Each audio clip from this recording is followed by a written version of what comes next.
Welcome to the Autistic Culture Podcast, where we celebrate autistic contributions to society and culture. Join us every Tuesday as we dive into everything from famous autistics in history to the pop culture, unique passions, and the special interests that define our community. Whether you're autistic or love someone who is, welcome to Autistica.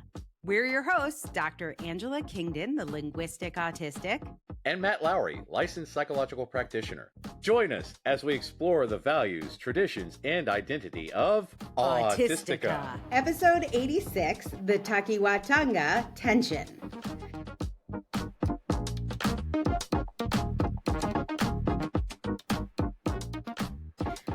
Well, hey, Matt. Hey, Angela. So have you ever seen on social media, there's a meme that goes around with like various beautiful pictures of Polynesian women, and then it says Takiwātanga, a Maori word for autism, meaning in her own time and space. I do like the idea of beautiful autistic Polynesian women. And right, me too, actually, not going to lie. I have seen that meme. I think of autistic Moana, more autistic Moana every single time, and it's incredibly uplifting, and I have never once thought about the truth behind it because inevitably things let me down. Yes. Every time I see it, it's so beautiful, and then I think, oh no, something must be terribly amiss with this. Of course, because we can't have nice things. We can't have nice things. It sounds so good, in her own time and space, in his own time and space. Yeah. And I'm like, why does it hit me as wrong? First of all, something about it has like cultural misappropriation vibes when I see it, because it's always like a nice white lady posting it, and it's usually like an autism mom who's trying to give support to other autism. I'm like, I don't know what you're doing with this. Superpowers I and all that. remain suspicious. And so now and by the way, this meme is I feel like I just go on social media to see this meme as a full-time job. Like that is my job, is to see this meme. And now I've noticed every time it's up, there's all these what appear to be neurotypicals saying, oh, I love that they're just different. It's like a superpower. Yeah. And then there'll be like one person who's like, Maori people hate this. Also another white person. So this morning, because that's exactly how the internet works. God that help us is how the internet. And then I'm like, Angela, type nothing, say nothing. Type nothing, say nothing. This is not for you. These are not the droids you're looking for. No good can ever come of this battle. But yes, but we take it on today. But today we will take it on for episode 86. So. Yeah. Oh my God. So at like 2 a.m., one of my oldest and favorite friends from college, my friend Janine, messaged me. She is intelligent, thoughtful, neurotypical, but very inquisitive. She asked me great questions. I have seen her implement DEI projects into her work in general. She's like an executive coach. And I can see how thoughtful she is with the program she creates. And she sends me this at 2. She doesn't know it's 2 a.m. for me, but she sends me this at 2 a.m. And of course I'm autistic, so I don't sleep properly. Of course. And why would you? She just sends the meme that, because she has now seen it. And so she must share it with me. Because this is news for her. All right. So I write back, because it's 2 a.m. and I have been seduced by, I don't know, the sirens of sleep to reply, because the answer is never reply. Never reply to these memes. It's not yours. You're not Maori. This is not for you to comment on. No need to comment, Angela. Shut the hell up. This is not yours. And I said, it's not true though, and Maori people hate it. And then I realized, I actually don't know what I'm talking about. I have seen 2 Maori people in comments say they hate it. I don't actually know what this story is, and I should either understand what this fucking thing is or shut the fuck up. Those are the rules of social media. I want to ask Taika Waititi his opinion on this, but Taika, if you're listening to this episode, give us your thoughts in the comments. We'll go carve off a spot for you. We actually do want to hear from Maori people, but yes. Okay, so I am now going to tell you this story of this meme, why we have to see it everywhere, why it's controversial, and then we are going to talk about it. I still don't know how I feel, but what I do know is it's not mine to know how I feel. So I can give you some history. So Takiwātanga was a term coined by, and you will hear many things about this, but it is a Maori guy. He is autistic. So it is not an autistic person. Of course not. But you will hear people say it was a term coined by a white neurotypical. He's not a white neurotypical. It is a Maori guy. His name is Kari O'Pai. Okay. And he was working on something I think is very motherfucking cool. It's called the Takiwātanga.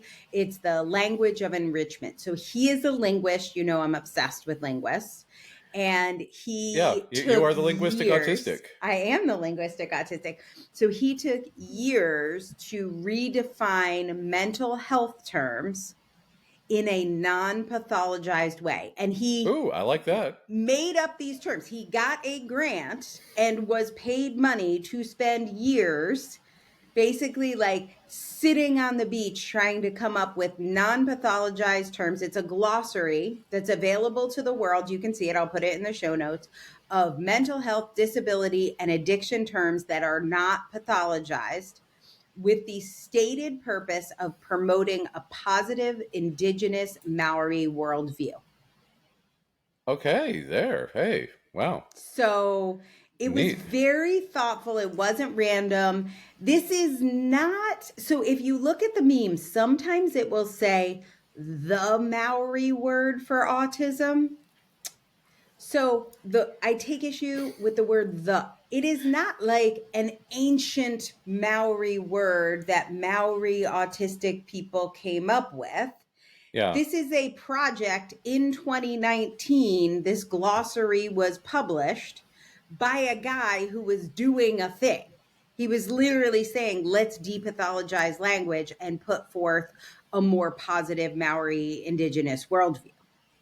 So I have a copy of the meme that says a Maori word for autism. So Takiwātanga is a Maori word that a Maori created. Not the be-all, end-all word created by the Maori people, and you know that is all there is to it. The equivalent of the Oxford Dictionary. It's like a guy who is doing a project.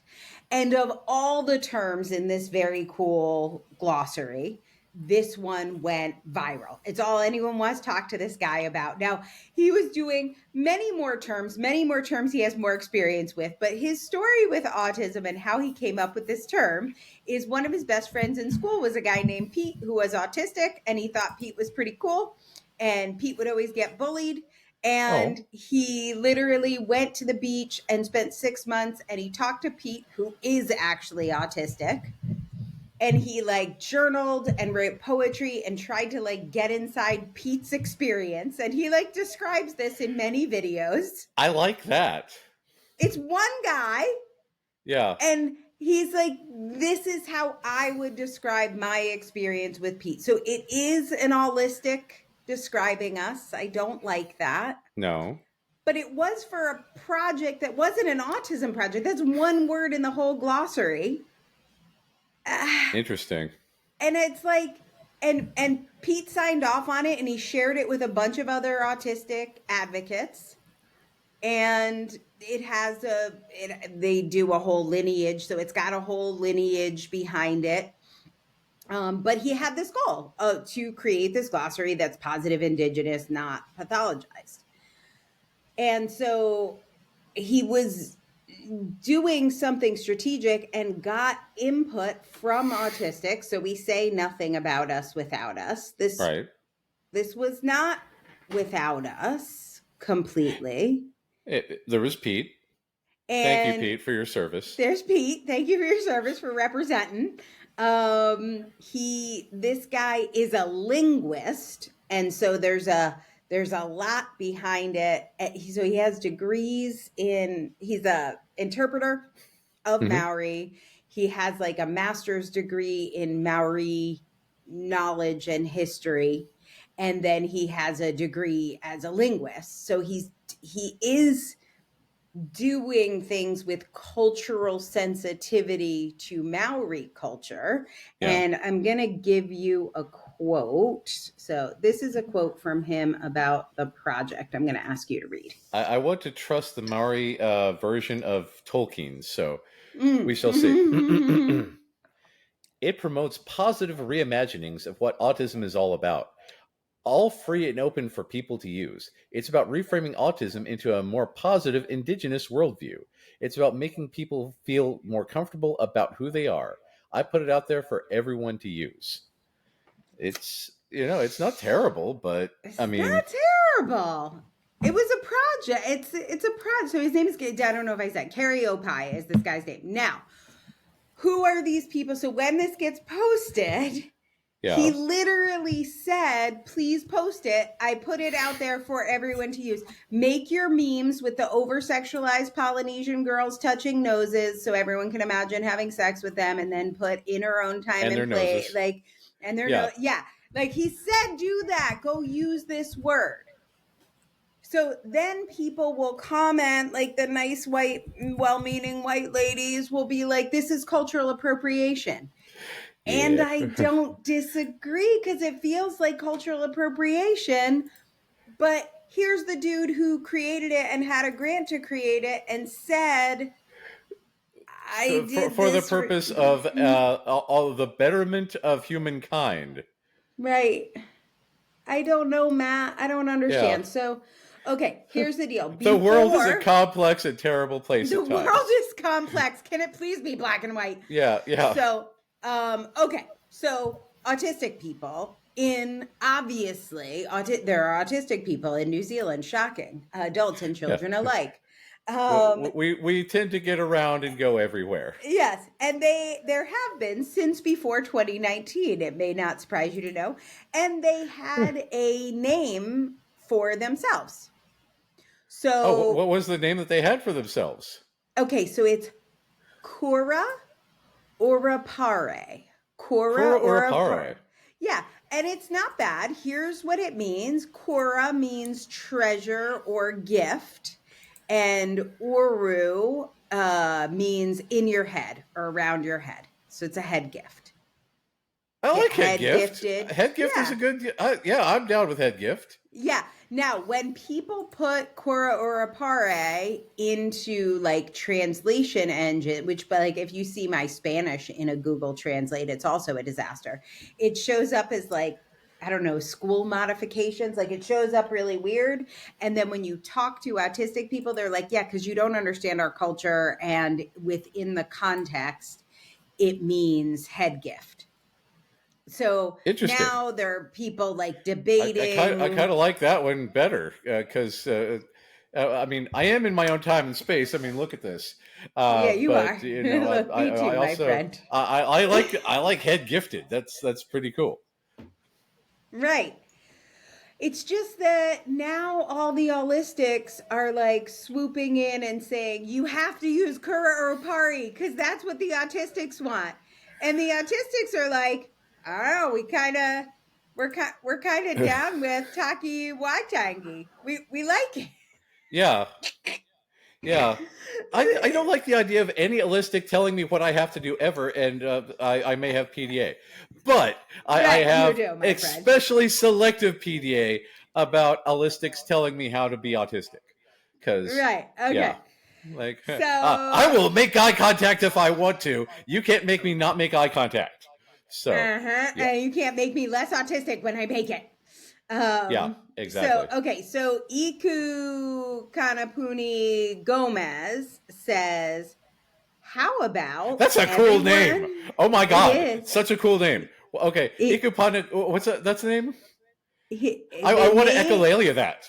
So I believe, yeah, you do. I believe that I'm assuming he uses he, him pronouns, although I can't see it here.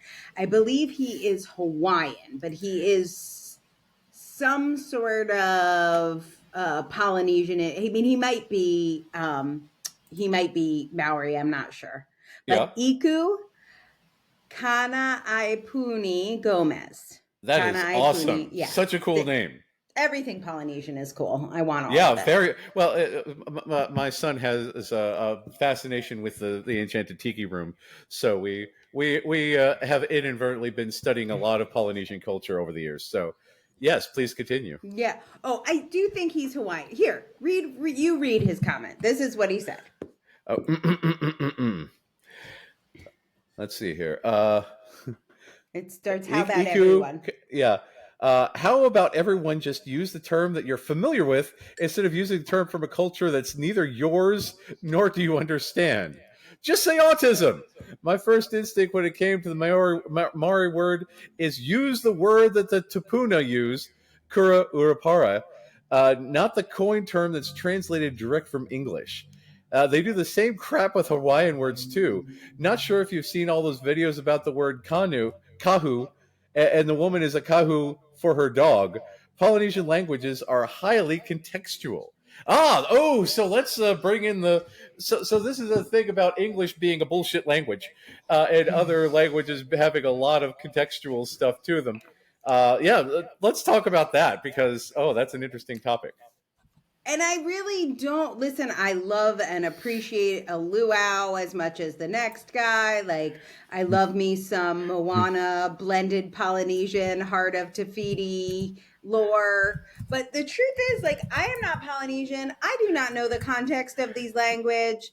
I probably should not be saying kura or apare. I probably shouldn't be saying Takiwātanga because I don't know what the fuck I'm talking about. Yeah. I have zero background. I love lore. I love Maui. But I will always defer to someone who knows more than I do. Right. So Nicole Selby wrote in this same thread, and again, I'll give you the link in the show notes if you want to read the whole thread. There was 1 billion comments, but she said, I'm not Maori. I won't use either term. For me, it's similar to spirit animal, which belongs to Native Americans. For me personally, it just feels more respectful to say autistic. And also, autistic is definitely not an insult. Why do we need a special word? Because we have to put it through an exotic lens. So, yeah. Well, see, that's where I kind of end up with about why I feel so weird every time I see the over-sexualized, like, pretty Polynesian girls half making out, and then we see Takiwātanga. Why do I feel weird? Because why are we fucking exoticizing it? Do we have a fancy word for cancer or broken leg?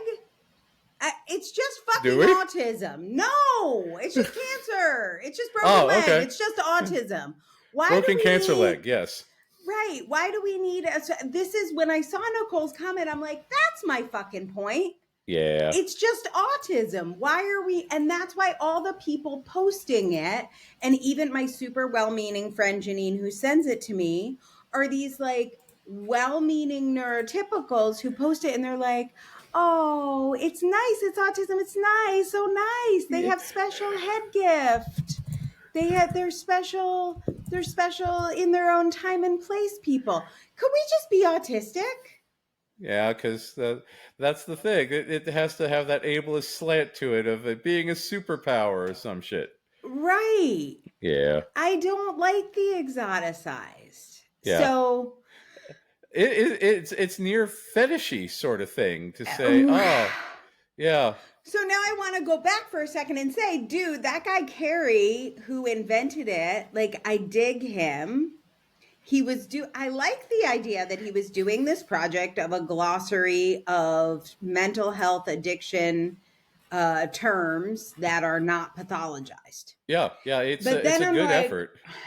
Then I'm like, is the term autism pathologized? And the answer is in the DSM, yes. Yeah. At the Autistic Culture podcast? No. That's the thing.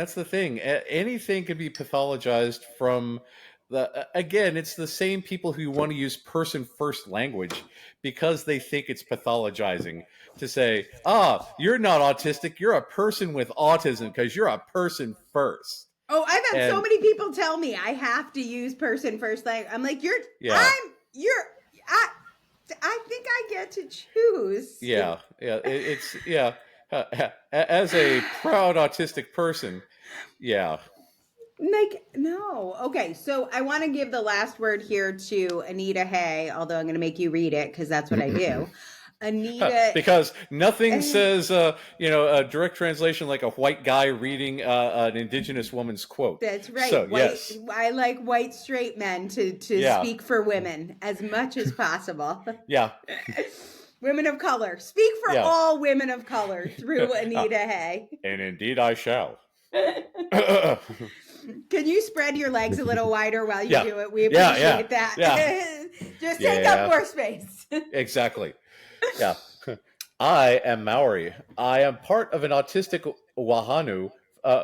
Wahanu means family and community. We prefer Takiwātanga in their own space and time. From other Maori within the autistic community, I've only heard Takiwātanga. If others want to use Kari O'Pai, that's fine too. Whatever works for the individual or the whanau. I don't feel, our Hanaman's family. I don't feel like Takiwātanga has been pushed on us/me personally. I feel it's a good fit. In Te So Maori worldview, things are typically framed for the positives as opposed to deficit language. I like that because Anita. Colonizer language pathologizes everybody except the white people. So let's see here. I feel like both of the terms referenced are positive. While autistic people undoubtedly face challenges in a world built for NTs, innovation, technological advancement, scientific advancements, etc., most often come about because of indie people. Our brains are wired different, and there is nothing bad about that. The best, my own personal perspective. Bad, my own personal perspective, comes from living in a world that expects everyone to fit a certain mold, and you are made to feel like crap by our societies if you don't.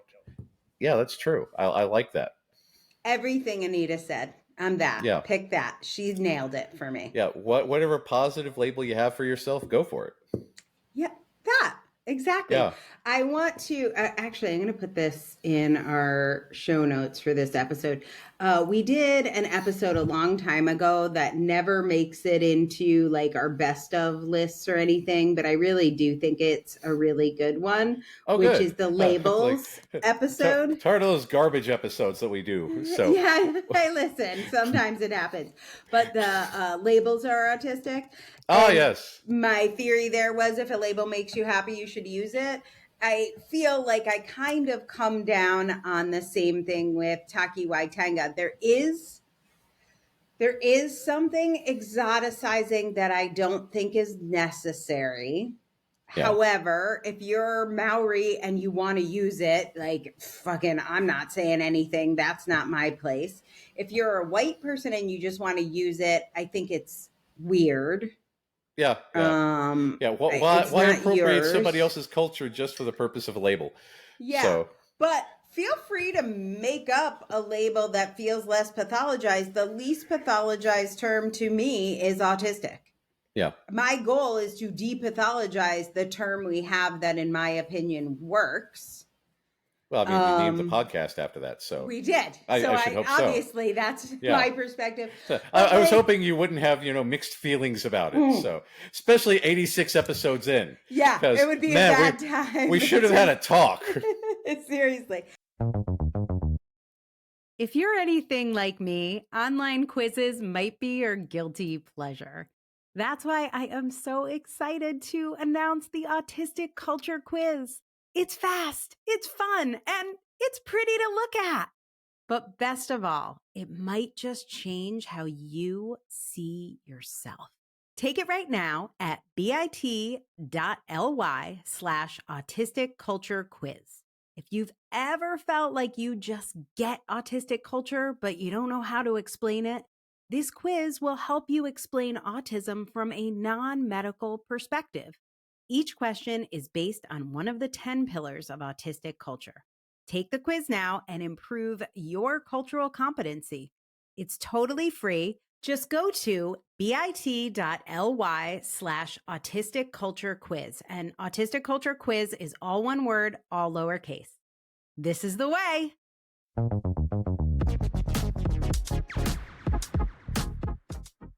So, like, I can't remember the girl's name. Is one TikTok creator I like, who I think was on season 1 of Love on the Spectrum. I really like her. And I was like flipping through TikTok and she showed up and she's like, we need to talk more about, there's something important we need to talk about. And I was like, oh, let me stop scrolling because I like her and this sounds important. And then she's like, we all need to talk more about profound autism.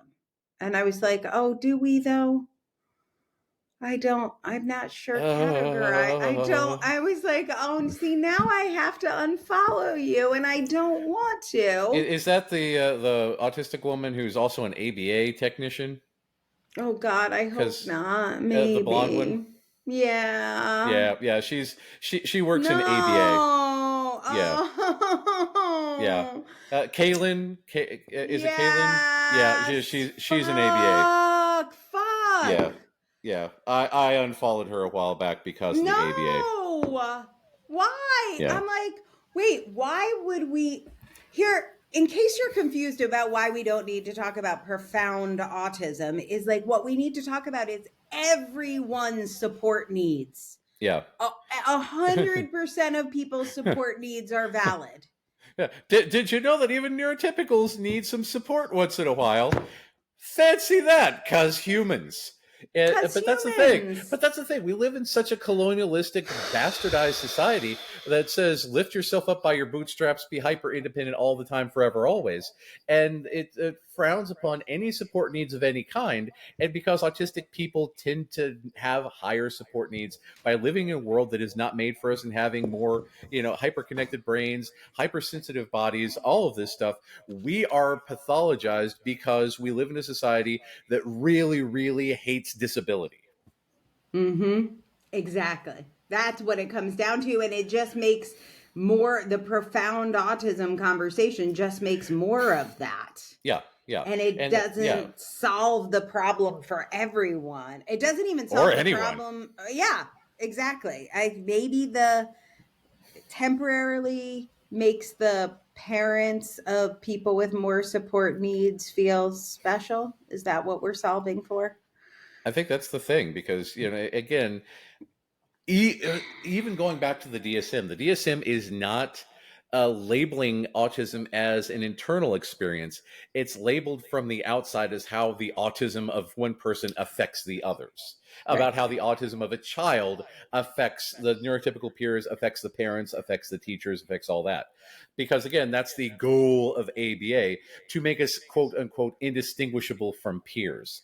And no one talks about, no neurotypical talks about how we feel about it. No neurotypical talks about our experiences. It's always about how inconvenient we are for the people around us. Right. And how can we improve upon that? Exactly.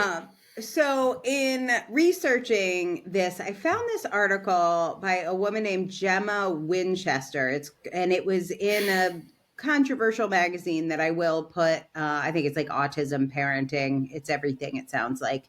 But I will put a link to it. But her article was called How Autism is Perceived in Different Cultures. She's lived in Singapore and Australia and Fiji. She's a white woman.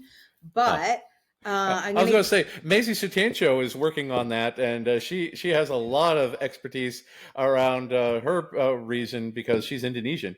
But let's listen to what the white lady says. Yeah. Well, I did think this was interesting. So here is a quote from her about Fiji. And I think profound autism might be involved.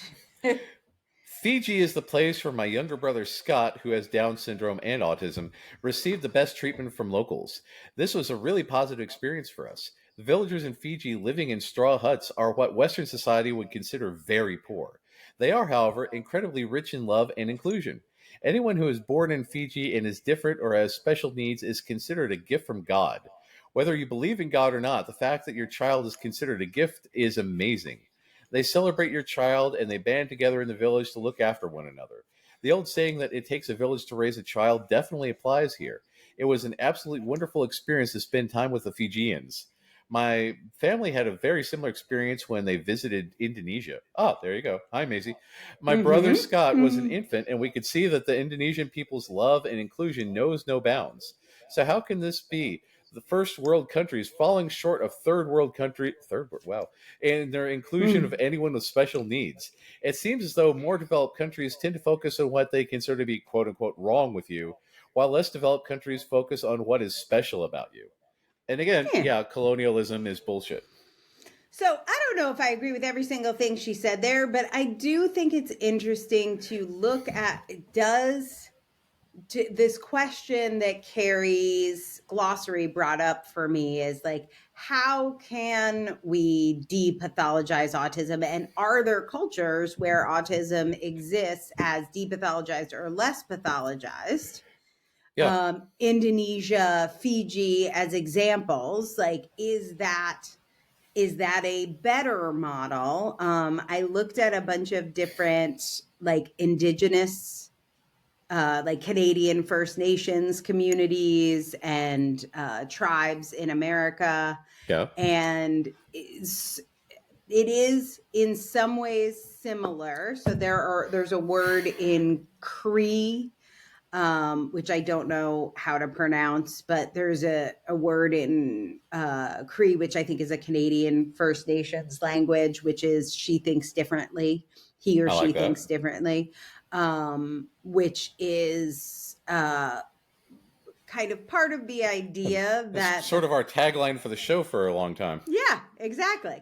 That this is part of natural human diversity rather than something needing to be fixed. So if you had a word for autism in your language that didn't imply something that needs to be fixed, how would that change the way everyone in that community treated those people? One of the examples, so Grant Bruno is a Plains Cree researcher and advocate. He's also Cree and talks about Indigenous families' experiences with autistic members in Canada and talks about... We need to get him on. Oh, that sounds neat. Grant, come talk to us, Grant. So he says that within their events, there are sensory friendly practices that are built into the way that they do events that can be transferred into Western culture. I like that. So considering kind of sensory needs which again benefits everyone. Yeah. Because everyone has sensory needs. We have more of them, but everyone has them. And let's see, the Navajo culture has a worldview that's called, again, I'm going to say this one wrong, but it's basically Hozho, Hozho, which is basically that neurodivergent people are part of balancing. And so the idea is we're part of what balances the community. And I do think we play a balancing role. It's less stigmatized, but it kind of means like counterweight. Yeah. Like we're and often we are the counterweight in the family. Let's see, Cherokee. So Cherokee is interesting within the Cherokee philosophy. Autism is seen to be a spiritual gift. Neat. Okay. And also in the Ojibwe culture. Same thing. Usually elders or spiritual leaders will declare an autistic person to be kind of part of a spiritual path. Which, can be limiting and is possibly like neurotypicals telling us what to do with our lives, but also not necessarily pathologized in a negative way. I don't know if that's better or worse, but it is what it is. So I would like to take a moment. I want to make a request for anyone listening. If you come from a non-colonialist, non-Western culture, please contact Colonizing. us. I really, really, genuinely want to know how autism is represented in your culture. I want to talk to you about this because I want to learn from you. I want to learn as much as I can about every single culture out there and how autism is, impacted, described, perceived. I Perceived want to and know. treated, Yes, right? Like, yeah, yeah. because if you're outside the U.S., if you're inside the U.S. and a part of an indigenous population, please contact us. We will give you an entire episode to talk Yeah, all about it because for oh sure. my God, that is one of my special interests, and I am so Yeah. limited. I now live in Indiana.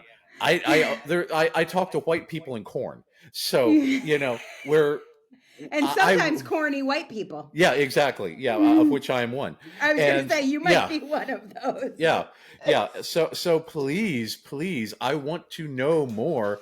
Please feed me knowledge. Just contact us in the show notes, and we'll make it happen because I really every person out there. I want to know your background and I want to understand the autistic world better. Mm-hmm. So yeah. And it is very different in terms of the resources. So one of the things I'm going to talk in a second about Africa and some African countries and kind of the global South in general. Yeah. And what happens is the more money you have and the more you are in a city, the more treatment options there are. Treatment being ABA for the most part. And And does this explain therefore, why Elon Musk is the douchebag that he is? no, Ah, nothing can explain yeah, that. yeah, that Um, he's just yeah, got money. So yeah, yeah. No, but basically, if you're in an African village and there are limited hospitals and limited resources, your community is likely to see you as more like these indigenous views of balance or harmony or a spiritual gift. Like whether it's right or wrong or good or bad, it's still Aulistics telling us who we are, right? yeah, But there is no diagnosis. It's not an option and there is no treatment. So we have our system of how we treat that. As you get closer to the cities, what happens is people have more money and they have a shot of getting their kid ABA, yeah, aka fixed. And so then the amount of pathologized diagnosis goes up in the cities because there are treatment options instead of just like, love and accept your family members, which is the main treatment, and support where they need support, give it to them, which would be what I would recommend. No kidding. It's like, very complicated. Treat the humans as a human. Oh my, what a novel concept that was. Revolutionary, yeah. Yeah. So let's talk about I'm gonna go to Kenya. Oh, so okay. Just as an example, didn't expect. Okay, tell us about Kenya. Kenya has a 59%. Oh, in a lot of these places, I have to say, only children can have autism. Yeah, because we grow out of it the minute we have an 18th birthday. Because exactly. As it happens. So tons of cultural stigma, very limited support. And there are autistic advocates in Kenya working to make a change. But if you're not in the cities, the idea is it's probably like the evil eye, like some sort of witchcraft thing, like you got cursed. And so those families hide their kids. instead of seeking support, because other people will think like, oh, they have the evil eye, we should stay away from them. Yeah. So families in rural areas tend to rely on like shaman and traditional healers. That's and interesting. then in the cities, they could get their kid fixed with ABA. So overall, 59% of kids in Kenya are have a formal diagnosis. So most kids are being missed at the school level, like where we're catching them, they're missing them. But the ones that are identified end up going into rigorous ABA, speech therapy, occupational therapy. It is considered like best in class. That's what you want for your kid. And very the much teachers, a double-edged sword there, because yeah, so that's why I'm like, what do you pick? The teachers are all trained in ABA, like they do autism inclusive classrooms, ABA training for employment options, and about 26% of autistic people are actually employed. So there's this huge stigma. There is a guy in the UK, I'm going to put the link to this in the show notes as well. His name is Chris Papadopoulos, and he studies how the stigma in collectivist cultures, often found in the global South, play. So collectivist cultures... Maisie studies that a lot. So I'm going to link to our episode with Maisie in the show notes, but we should get her back to talk about this as well. So what Papadopoulos found is that collectivist cultures, which place a priority on community interdependence, like in that Fiji story we talked about, and shared group norms and values, are generally more likely than individualist cultures like the US and the UK, which place a priority on personal independence and goals and values, to stigmatize people who deviate from the norm. So again, with like Maori culture, we're exoticizing it. We're like, oh, this would be so much better if only we were Takiwātanga. However, in these collectivist cultures, our people, what is actually happening is we are more stigmatized. This is partly because the people are more likely to be identified in the community because there's very like high surveillance levels. Everyone knows each other. And the cultures rely upon each other to achieve their goals. Like that conformity is really required. So one of the things I personally observed that was like very controversial when I got married in India, one of my husband's cousins had been non-speaking as a child, and India is a very collectivist culture, maybe less so now, but certainly in the family that I was in was very collectivist. So his parents did not know what to do. He was non-speaking, he was rocking, he was very stereotypical, young boy with signs of autism at a young age. So one of my favorite people. Yeah, exactly. All the things we love in the world. So they wanted that fixed. So first they went to an astrologer to figure out like maybe he was born at the wrong time. And really, that's the diagnostic process. And then that astrologer recommended that they go to a tantric. And so we think of tantric as sex in the West, but yes, tantric is like their like mystic Hinduism, right? It's like the more mystical. It's not just about sex. It's about anything like magical, mystical. It's like Kabbalah is to Judaism. So they sent the parents to this tantric Panditji priest who had them make big financial donations.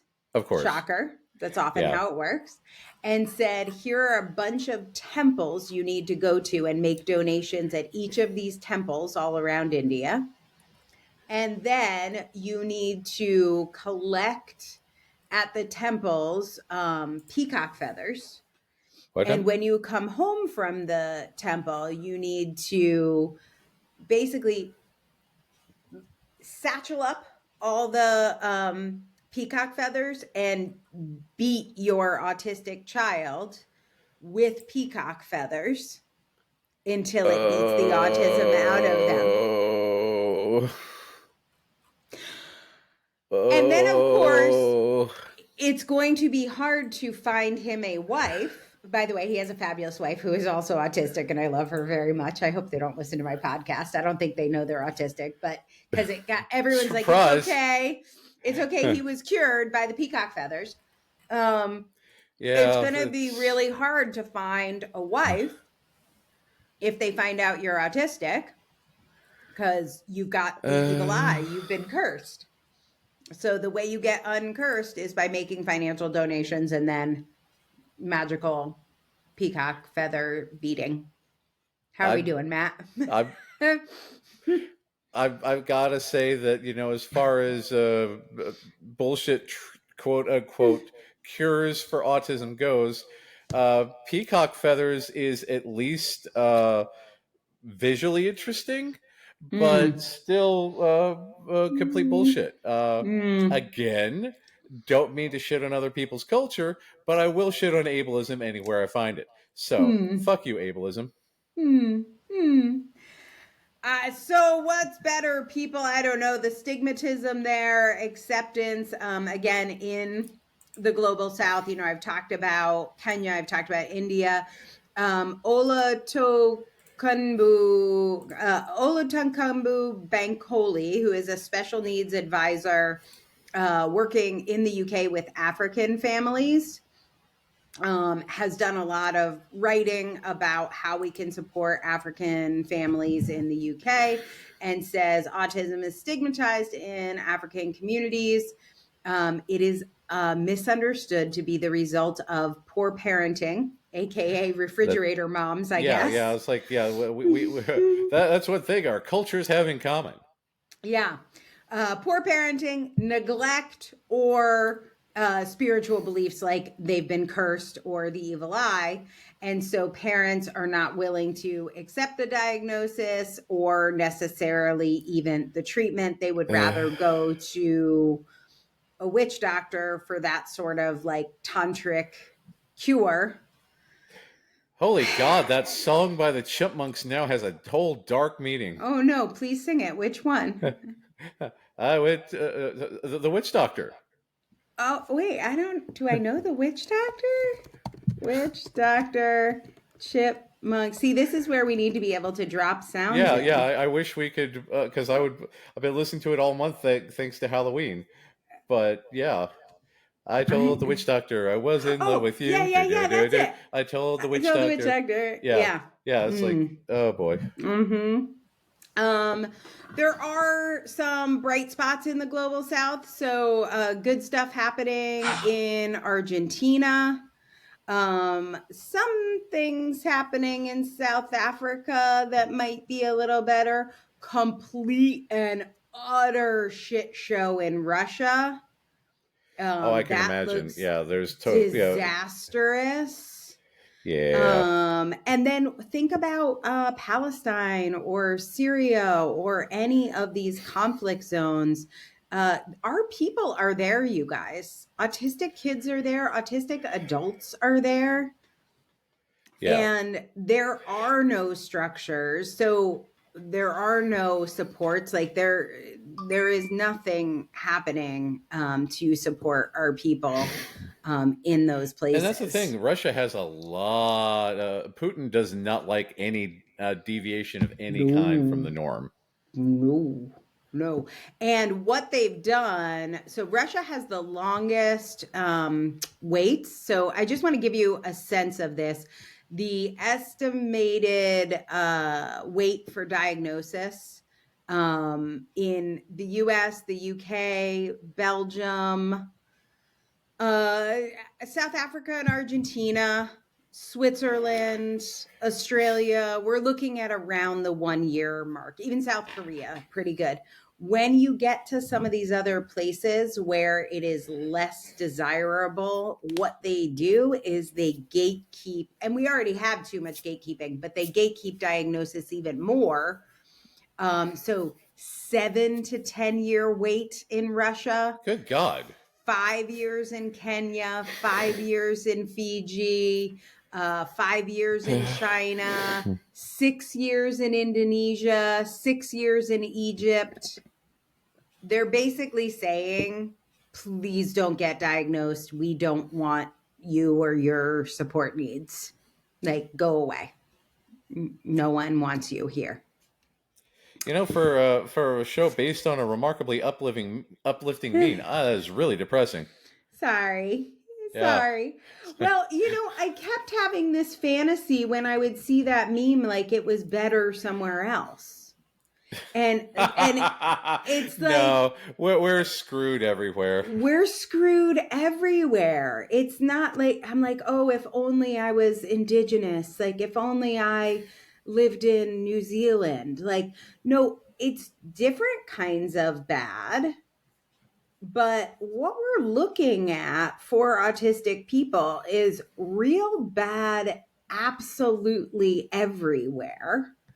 And it's nice that we're coming up with more thoughtful names, because I do think it is indicative of the fact people are trying to solve this. There are advocates and there are well-meaning allies. And I do take this guy, Kari O'Pai, who came up with Takiwātanga, to be a well-meaning ally. And I am grateful for his friendship. Especially all the other stuff that we talk about today. That is, he was definitely the high point of the episode. Right. So I don't know. I see us like ripping stuff like this down when we have so many other things to be fighting for the liberation and the support of our people. And non-pathologized language for autism is great. But I think at the end of the day, where I come to is like, let's just call it autism, all for one for all, and let's fight for the supports for everyone in every country of every age, not just kids, actual support that actually works, which is not ABA. Yeah. A worldwide acknowledgement of any age, any race, any creed, anybody. We need to band together. Yeah. So we are all citizens of the Autistica diaspora. Yes, indeed we are. That's where we're going to leave it today. Matt, you did mention, and I definitely want to follow up and say, if you are from a country, we have met listeners from all around the world. And if you have a perspective from your country that you think would be helpful for us, we would love to hear from it. Yes, from please. You. From it? Yeah, I would be fascinated. Please educate us. I love learning, so tell me more. Yes. And now when you see that Takiwātanga meme, which you will now see everywhere now that I mentioned it, you will know a little of the backstory. My suggestion to you, you do what you want. My suggestion to you when you see that is you just keep scrolling. Unless you are Maori, you probably got nothing to say about that. Just smile and scroll along. Maybe drop the link to this podcast episode. How about that? Spread the news. Yeah, exactly. It's just, I don't know. It's more complicated than it may appear, but don't fall for the social media bait. That's what I got. Any final thoughts from you, Matt, before we say goodbye? I just want to hear from people all around, because I want to learn more about how autism is perceived and what kind of struggles you have to go through, because the world is a big, dangerous place. Yeah, for sure. All right, everyone, we will see you next time on the Autistic Culture Podcast. Have a good one. Thanks for listening to the Autistic Culture Podcast. If you enjoyed today's episode, don't forget to check out our advocacy episodes every Friday, where we explore important issues and share strategies for living your best, most authentically autistic life. And for even more autistic culture, consider becoming a paid member for exclusive perks like Q&A calls live with Matt and I, a virtual writing circle, and our new self-defined living course by Becca Laurie Hector.